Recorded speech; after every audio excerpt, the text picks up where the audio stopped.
Ambassador Sondland stated that the president only cares about big stuff, like the Biden investigation. He was being involved in a domestic political errand. You know, you didn't embarrass Ambassador Sondland, you embarrassed Zelensky. Could I actually say something? I don't believe that there should be any interference of any kind in our election.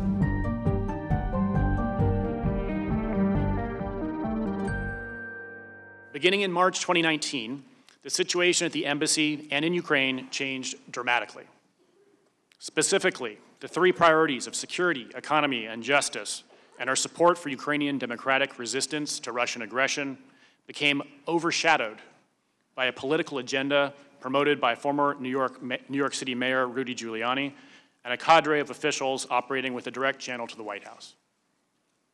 That change began with the emergence of press reports critical of Ambassador Yovanovitch and machinations by then Prosecutor General Lutsenko and others to discredit her.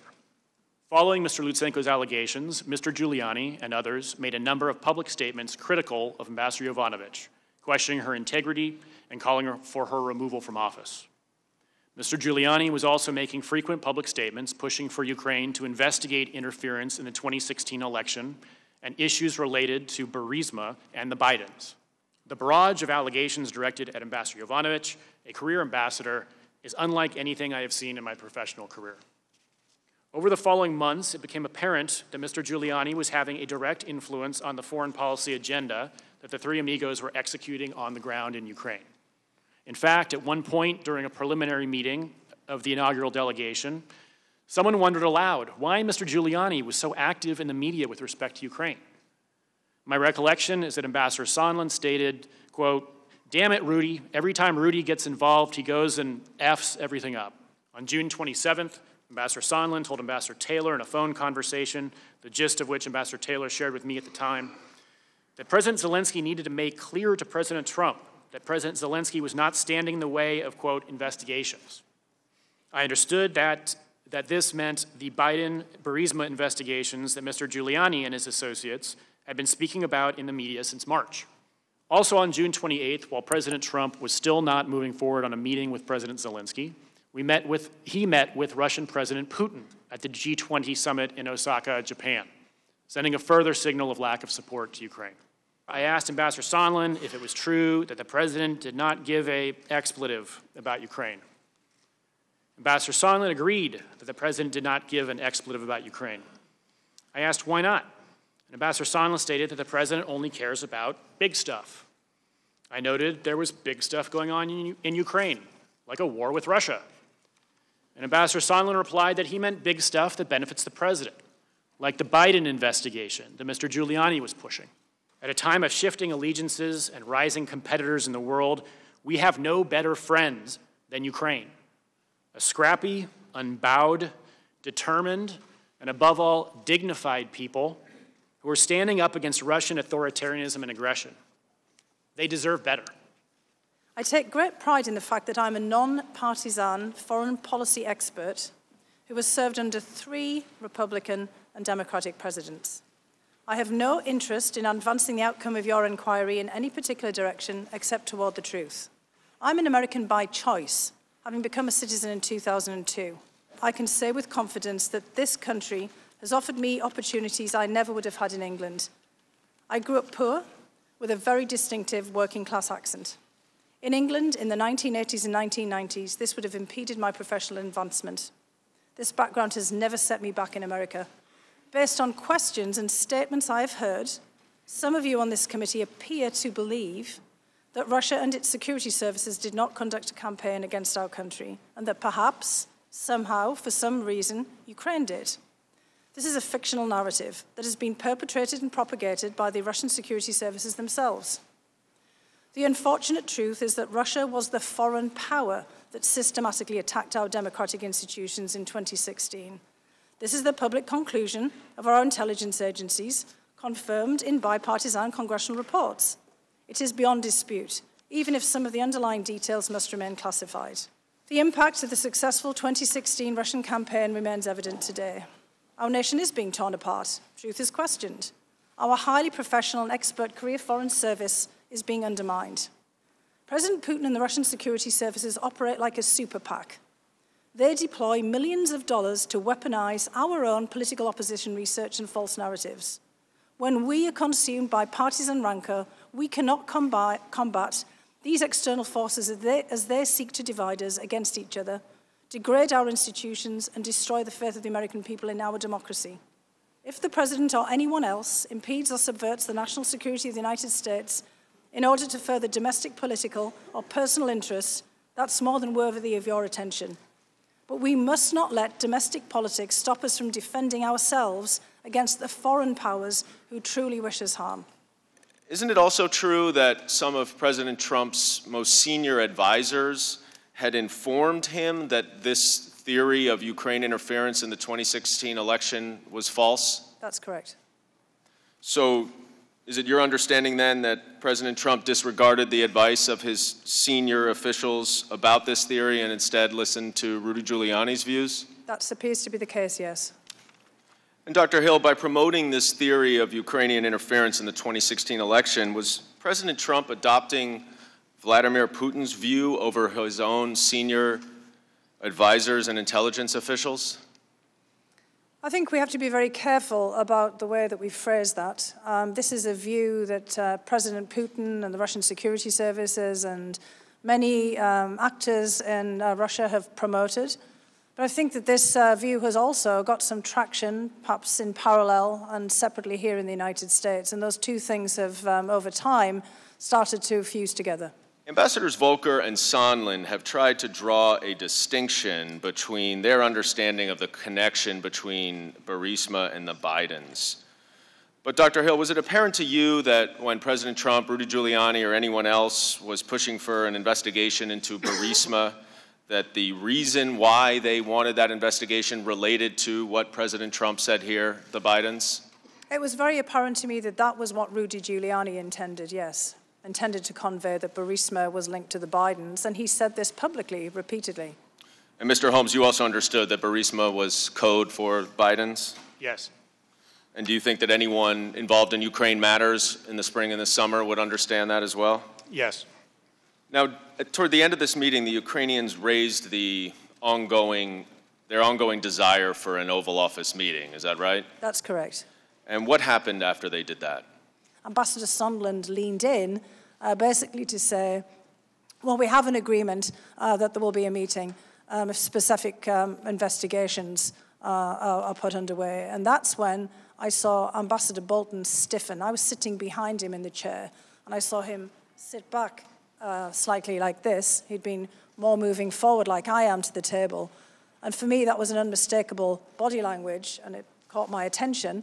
And then he looked up to the clock, and, at his watch, or towards his wrist in any case. Again, I was sitting behind him, and basically said, well, it's been really great to see you. I'm afraid I've got another meeting. And did Ambassador Sondland say who his agreement on this White House meeting was with? In that particular juncture, I don't believe so. It was later, which I'm sure you'll want to talk about, that he did say more specifically. And what did he say later? Later, he said that he had an agreement with Chief of Staff Mulvaney that in return for investigations, this meeting would get scheduled. And was he specific at that point later about the investigations that he was referring to? He said the investigations in Burisma. After both meetings, when you spoke to him and relayed to him what Ambassador Sondland said, what did Ambassador Bolton say to you? A specific instruction was that I had to go to the lawyers, to John Eisenberg, our senior counsel for the National Security Council, to basically say, you tell Eisenberg, Ambassador Bolton told me, that I am not part of this whatever drug deal that Mulvaney and Sondland are cooking up. What did you understand him to mean by the drug deal that Mulvaney and Sondland were cooking up? I took it to mean investigations for a meeting. Did you go speak to the lawyers? I certainly did. Were you encouraged, as of your last day in the office, that U.S. policy towards the Ukraine was headed in the right direction? I was not. And why was that? Well, I was concerned about two things in particular. One was, again, the removal of our ambassador. And again, I will say for the record that the President has a perfect right to remove any ambassador at any time for any reason. But I was very concerned about the circumstances in which her reputation had been maligned repeatedly on television and in all kinds of exchanges. I felt that that was completely unnecessary. If the president wanted to remove an ambassador, which he did quite frequently, there was a number of ambassadors removed who were not political but career officials. That was done, but without these kinds of interventions. I wondered what that message was being sent. So there was that. And then on the second front, it was very clear at this point that there was, let's just say, a different channel in operation in relations to Ukraine, one that was domestic and political in nature, and that was very different from the channel or the loop, however you like it, that I and my colleagues were in, where we were focused on bilateral relations and US foreign policy toward Ukraine. And these two things had diverged at this point. I think you might recall in my deposition on October 14th that I said that very unfortunately I had a bit of a blow-up with Ambassador Sondland, and I had a couple of testy encounters with him. One of those was in June 18, when I actually said to him, "Who put you in charge of Ukraine?" And I'll admit I was a bit rude, and that's when he told me the president, which shut me up. And this other meeting, it was about 15, 20 minutes, exactly as he depicted it was. I was actually, to be honest, angry with him. And what I was angry about was that he wasn't coordinating with us. Now, I actually realized, having listened to his deposition, that he was absolutely right, that he wasn't coordinating with us because we weren't doing the same thing that he was doing. So I was upset with him that he wasn't fully telling us about all of the meetings that he was having. And he said to me, "But I'm briefing the president. I'm briefing Chief of Staff Mulvaney. I'm briefing Secretary Pompeo, and I've talked to Ambassador Bolton. Who else do I have to deal with?" But it struck me yesterday when you put up on the screen Ambassador Sondland's emails and who was on these emails, and he said, "These are the people who need to know," that he was absolutely right, because he was being involved in a domestic political errand. And we were being involved in national security foreign policy, and those two things had just diverged. His feeling was that the National Security Council was always trying to block him.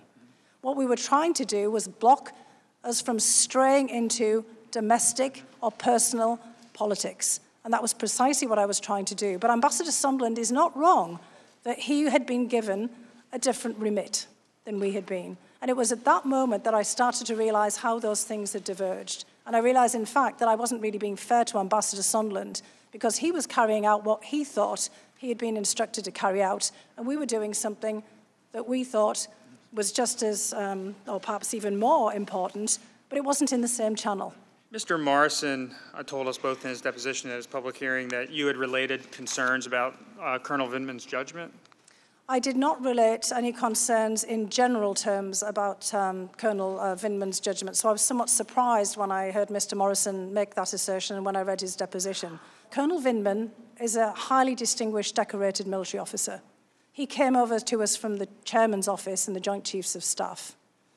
And we were evaluating and looking at him in the context of what his future positions would be in the context of the US Army. And I was concerned that if, for example, Colonel Vindman might decide to leave the military, that perhaps he wasn't as well suited for something that would be much more political. I did not feel that he had the political antenna to deal with something that was straying into domestic politics. Not everyone is suited for that. That does not mean in any way that I was questioning his overall judgment, nor was I questioning in any way his substantive expertise.